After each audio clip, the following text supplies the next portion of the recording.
Welcome to the Tech Egg. Don't get scrambled. Enjoy the video. You start by finding the CPM headlight texture and config files. This is where change happens. Once found, immediately make a version backup so you can restore if needed.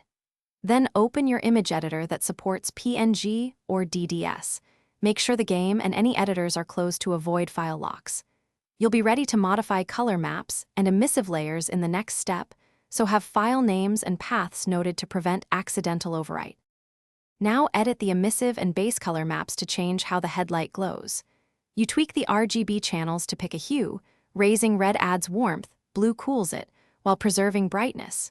Use a color layer with blending set to screen or linear dodge for strong glow, and paint masks where light should remain dim.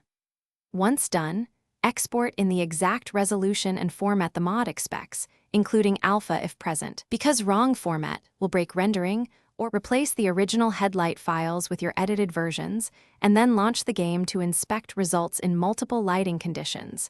Check close-up and distance to verify hue and intensity.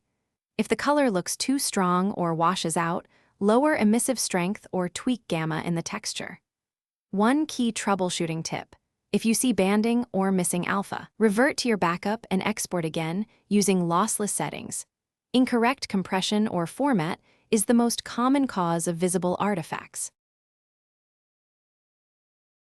Thanks for watching. Consider subscribing if I helped unscramble your problems.